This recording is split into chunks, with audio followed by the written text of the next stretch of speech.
Salut à tous et bienvenue sur ma chaîne YouTube.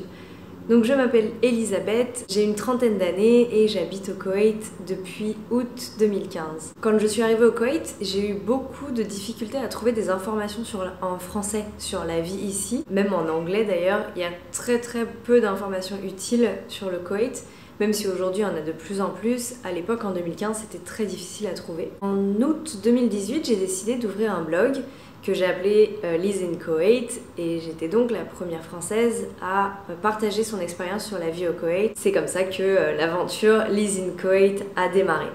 Je recevais beaucoup d'emails, beaucoup de questions à propos justement de la vie au Koweït, des questions d'ordre personnel, d'autres d'ordre plus administratif.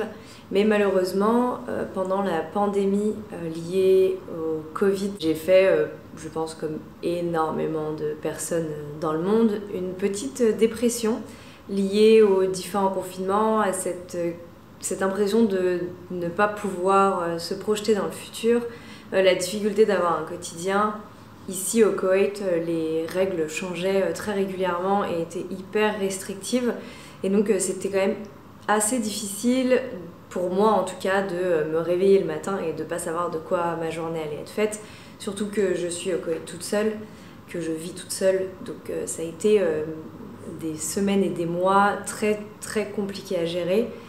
Et donc j'ai eu besoin, pour ma santé mentale et pour mon bien-être, de faire une pause réseaux sociaux. Donc je n'ai pas renouvelé mon abonnement pour mon blog, et j'ai complètement supprimé ma page Instagram Liz in Koweït, parce qu'en fait je trouvais ça très difficile de poster des choses, je trouvais ça très difficile de créer du contenu, et je trouvais aussi difficile de voir que d'autres gens vivaient cette pandémie mieux que moi, ou en tout cas avaient l'air de la vivre mieux que moi. Je me suis dit que c'était pas très sain ce que j'étais en train de faire, à me comparer à des gens qui avaient une vie complètement différente, et de toute façon on peut se comparer à personne en réalité. Mais voilà, moi j'avais pris la mauvaise habitude de me comparer à des gens, ce qui m'a beaucoup affectée, donc j'ai préféré tout supprimer. Aujourd'hui ça va mieux.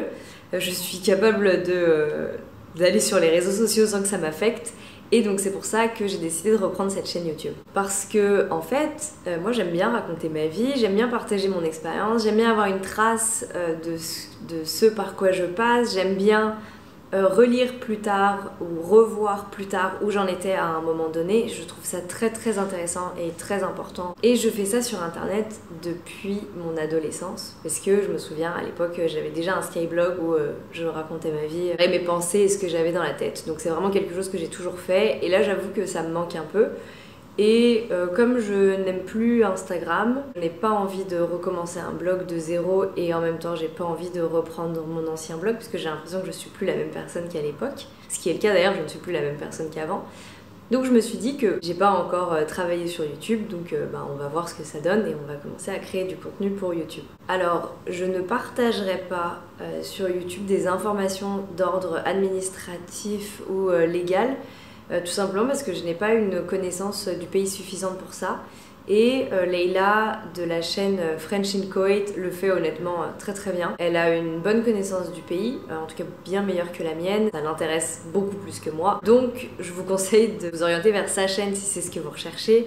Moi je suis plus pour un partage d'expérience, parce que ce qui m'a le plus manqué avant de venir au Koweït, des questions vraiment de budget, de vie quotidienne, quels sont les indispensables en gros pour vivre au Koweït. Par exemple, l'hiver il fait très froid au Koweït, et j'aurais aimé le savoir avant. Moi c'est plutôt ce genre de choses que j'ai envie de partager avec vous. C'est plutôt, voilà, pas forcément centré sur le Koweït, mais globalement sur l'expatriation, mais sur mon expérience personnelle en tant que femme seule qui est arrivée au Koweït, et c'était ma première expatriation, et ça fait 7 ans que j'y suis. Si vous entendez du bruit derrière, franchement je suis désolée, c'est ma machine à laver. Je ne pensais pas qu'elle allait faire l'essorage maintenant. Cette chaîne c'est vraiment un espace très personnel dans lequel je vais donc raconter mon expérience, parce que je serais contente dans un an ou deux de voir où j'étais en 2023. Et c'est aussi peut-être pour vous un moyen de vous préparer à votre éventuelle arrivée au Koweït, tout simplement un moyen de vous préparer à l'expatriation, ou en fait peut-être tout simplement de trouver quelqu'un qui vous ressemble, qui est plus ou moins dans la même situation que vous, peut-être dans un autre pays.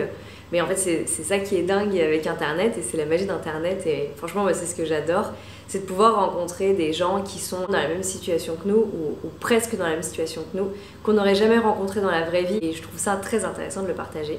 Et donc c'est pour ça que je suis contente de me relancer dans l'aventure Liz in Koweït et cette fois-ci sur YouTube. Donc j'espère que vous serez nombreux à me suivre. Si vous faites partie des 30 abonnés que j'ai actuellement sur cette chaîne et qui étaient là quand j'ai lancé mon podcast, merci beaucoup, très honnêtement merci d'être là et merci d'être resté là, même si j'ai plus rien posté parce que ça n'allait pas très bien. Je suis de retour.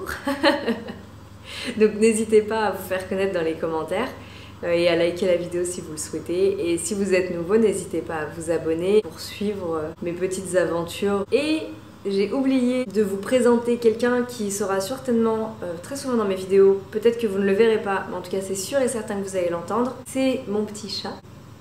Très mignon. Biboun.